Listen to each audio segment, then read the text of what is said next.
Mary, so this is Maria Melchior speaking today at ESCAP, and what could you tell us about social inequalities in children's mental health from observation to prevention? So there is a long history of research on socioeconomic factors influencing health and mental health in particular, and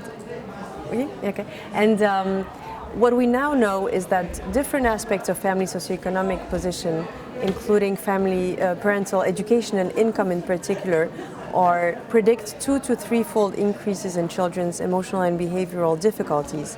And those differences tend to increase over the course of childhood and adolescence. At the same time, children's mental health difficulties also have an impact on their academic achievement, and which then predicts later employment and occupational grade, for instance. So there is a vicious circle between socioeconomic circumstances and mental health, which starts very early on in life. Okay. So in terms of prevention, there are different types of approaches that can be taken. Some studies or some approaches try to focus on high-risk children or children who live in particularly disadvantaged families. But what we now know is that this is probably not enough, because there is a social gradient with regard to mental health. So it's actually the children who live in middle-class, intermediate level income and educational level families that bear the highest burden of mental health problems overall. So universal approaches are most promising, and those universal approaches can be strengthened to actually be tailored to the needs of children who are most disadvantaged.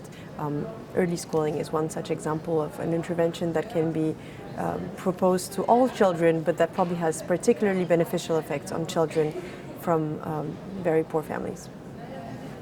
Any other universal intervention that makes sense in that regard? Many universal interventions that are helpful are outside of the realm of health policy. So they're policies that have to do with income redistribution, for instance, social housing, access to adequate living conditions. But what's important is that obviously it's not only material living conditions in Europe, at least, that influence children's mental health. It's also their relative standing compared to others. And probably the lower the level of inequality overall in society, the lower social inequalities with regard to mental health as well. As clinician treating those children from low social economical background, what should we take into account? What's really important to take in mind is that parental education and income can be direct predictors of children's mental health difficulties, at least for some disorders, particularly for externalizing disorders, particularly ADHD. And probably mechanisms such as parental behaviors can actually influence the degree to which the children experience symptoms. So those families need particular attention. Does that apply in the same way in boys and girls, or? The degree of inequalities? The type of disorders that we should be aware of triggered by social inequality? So that's a very good question. Because there's more research on externalizing symptoms overall, boys need particular attention.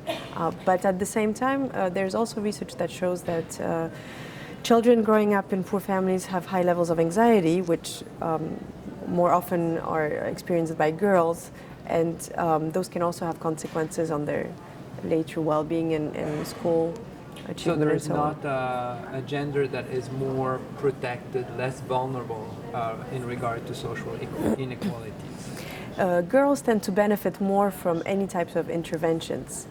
So that probably means that boys need extra attention or other forms of attention.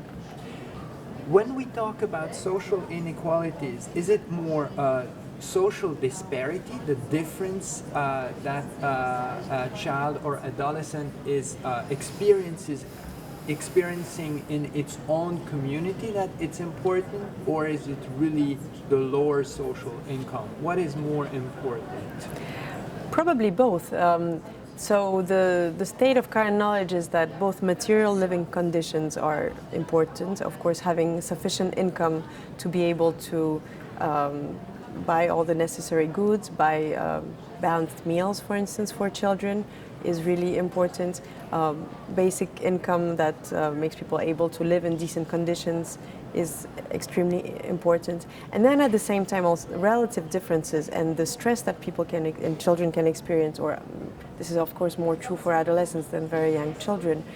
So the stress that they can experience from being less wealthy, say, or having lesser conditions than their peers can also be a source of problems.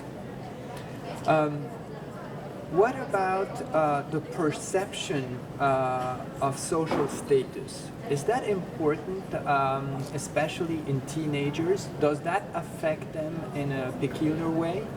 The perception as opposed to the real social situation? Can you tell us something about that? Yes, so adolescents are very good at picking up their social standing compared to others. That's based on what neighborhood they live in, how much money their family has. That's also probably based on how many friends they have, how popular they are. So it's a little bit of a mix between economic and social relations types of aspects.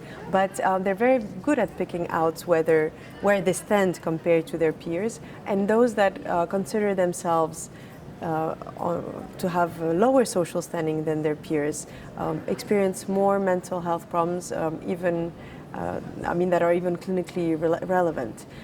So it could be that, of course, this relation is dual, so that it's bidirectional, because not feeling well also has an influence on how adolescents interact with their peers and so on, and they can be less popular.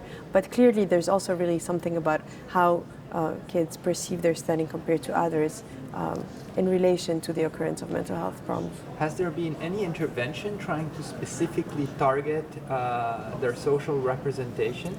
Today, you would think that with some media, this could be somehow possible.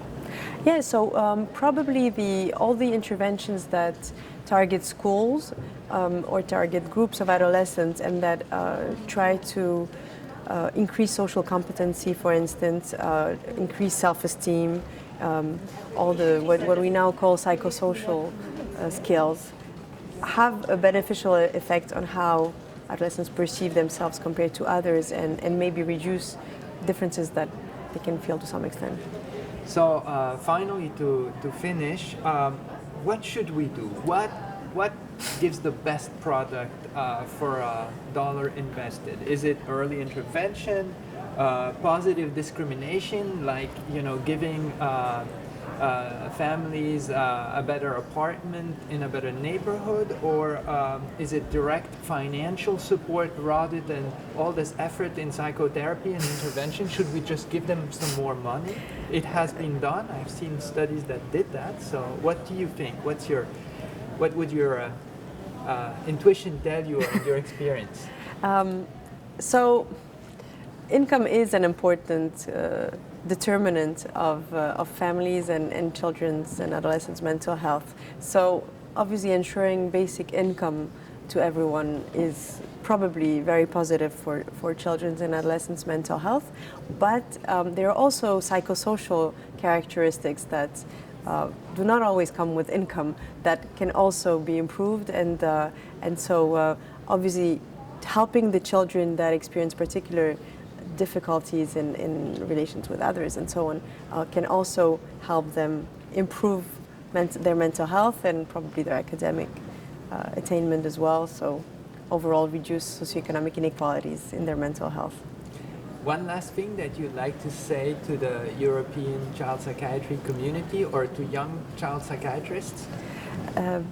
So socioeconomic factors are not everything, but it's important to keep in mind that children live in a broader environment, that's their family environment, which of course child psychiatrists are very attuned to, but also a broader societal context. And that societal context can really influence how they feel and how they perceive themselves compared to others. Thank you. Thank you.